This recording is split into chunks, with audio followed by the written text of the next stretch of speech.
Christophe de Roubaix, bonjour. Bonjour.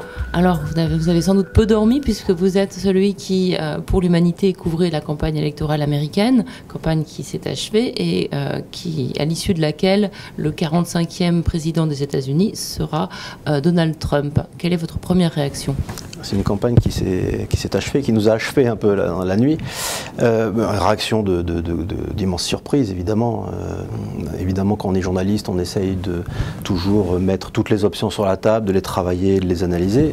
Honnêtement, à aucun moment, je n'ai pu penser que, non pas que Donald Trump puisse être élu président, mais que Hillary Clinton perde autant de voix sur Barack Obama en 2012. C'est ça qui s'est passé en fait.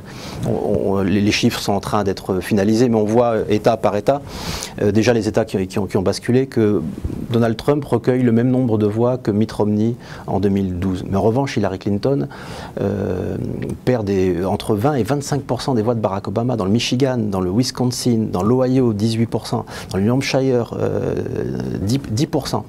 Alors, donc, quelles voix lui ont manqué ? Alors, il faudra regarder précisément État après État.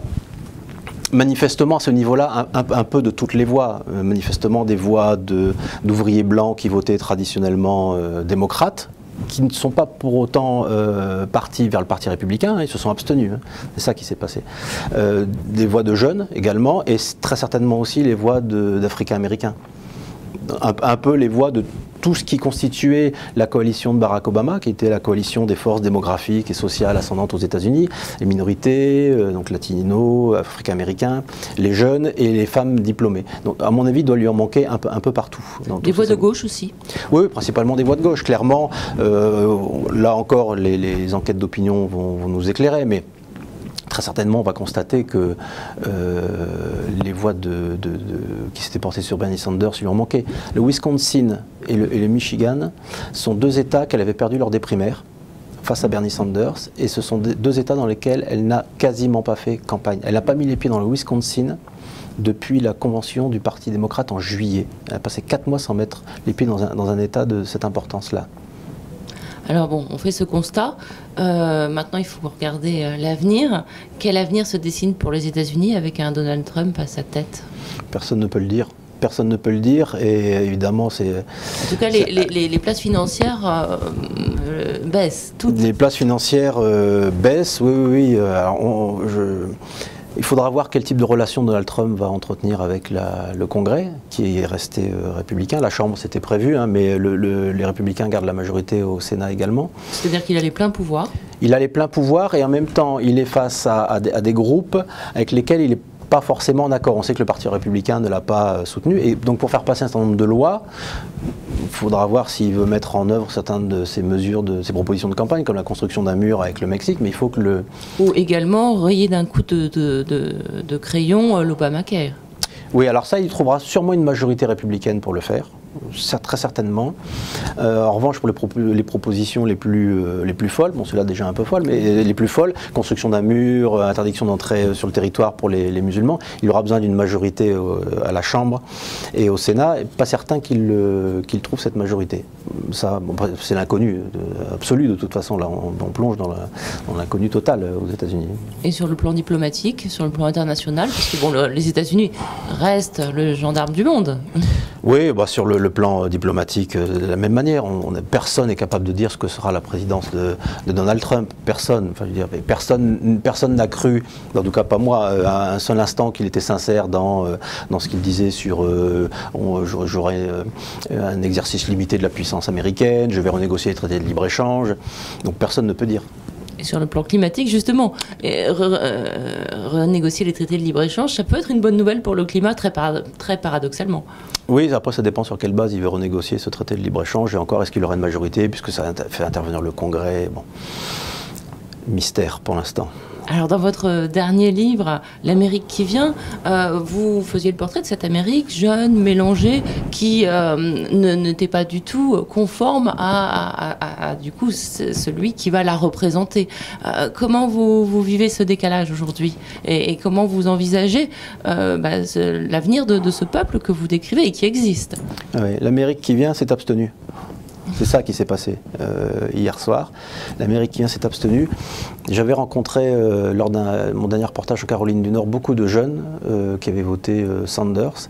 Et j'avais été frappé de voir à quel point ils étaient déterminés à ne pas voter Hillary Clinton. Et même quand on leur disait... la relation journalistique de questions-réponses, mais quitte à faire élire Donald Trump, on en a marre à chaque fois de voter, ou nos parents l'ont fait et nous on ne le fera pas en tout cas, pour le moindre des deux mots. Voilà, donc on ne votera pas pour Hillary Clinton.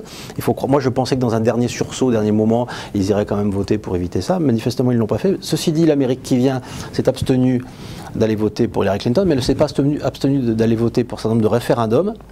Et cette nuit, donc, 4 États ont augmenté de manière entre plus 50 et plus 75% le salaire minimum. Plusieurs États ont légalisé l'usage récréatif du cannabis. Et plusieurs États aussi, alors les résultats ne sont pas encore tout à fait définitifs, mais au moins déjà la Californie, et peut-être aussi le Nevada et l'Arizona, le renforcement de la législation de contrôle des armes à feu. Donc cette Amérique qui vient, quand on a parlé du fond, tout ça, ce sont des propositions qui sont dans la plateforme démocrate, et que d'ailleurs Hillary Clinton a peu mobilisé dans ses meetings. Elle a fait de ce scrutin du 8 novembre un référendum sur la personnalité de Donald Trump. C'est un échec stratégique majeur, historique. Merci Christophe de Roubaix. Merci à vous.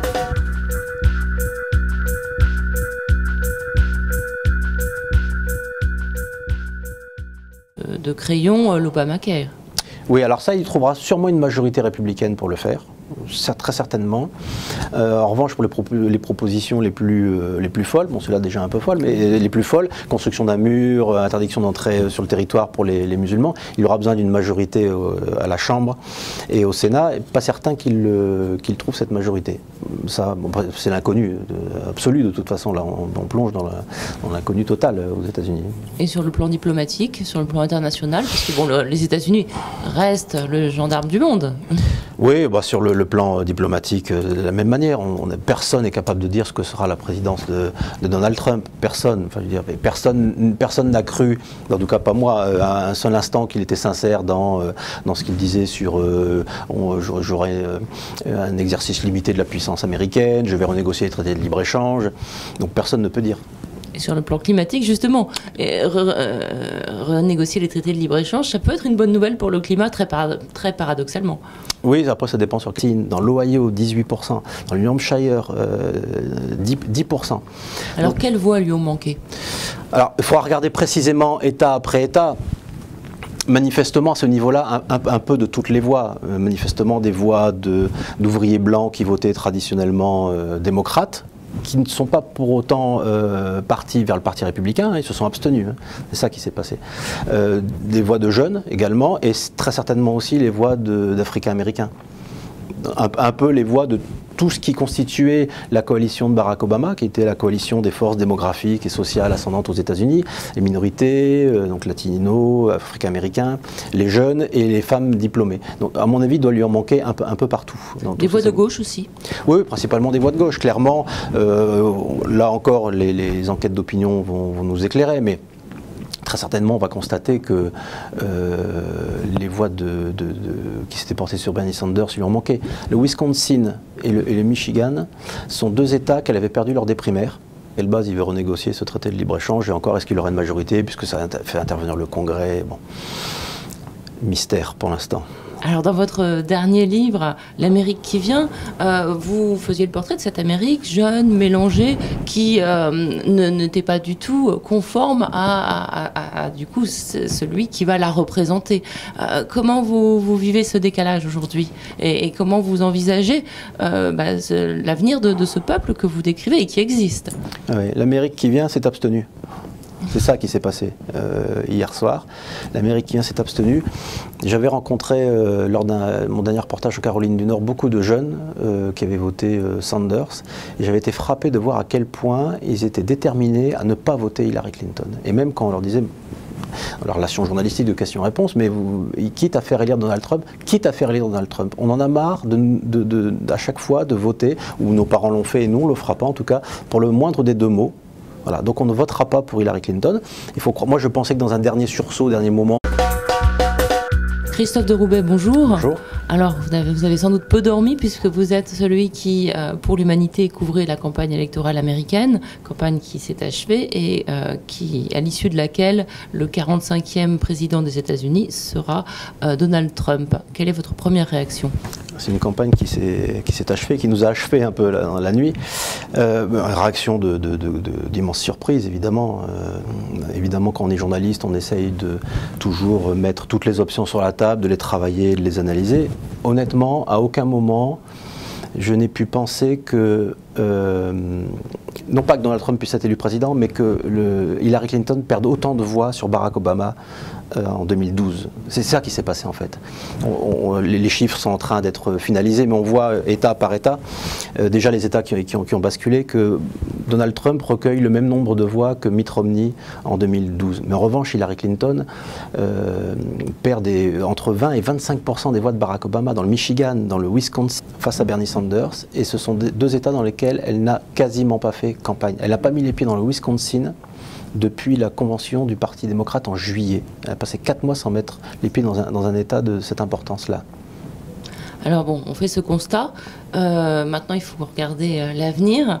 Quel avenir se dessine pour les États-Unis avec un Donald Trump à sa tête? Personne ne peut le dire. Personne ne peut le dire et évidemment c'est... En tout cas, les places financières baissent. Toutes. Les places financières baissent, oui. Alors, il faudra voir quel type de relation Donald Trump va entretenir avec le Congrès, qui est resté républicain. La Chambre, c'était prévu, hein, mais les républicains gardent la majorité au Sénat également. C'est-à-dire qu'il a les pleins pouvoirs? Il a les pleins pouvoirs et en même temps, il est face à des groupes avec lesquels il est pas forcément en accord. On sait que le Parti républicain ne l'a pas soutenu. Et donc pour faire passer un certain nombre de lois, il faudra voir s'il veut mettre en œuvre certaines de ces mesures, de ces propositions de campagne, comme la construction d'un mur avec le Mexique, mais il faut que Ou également rayer d'un coup de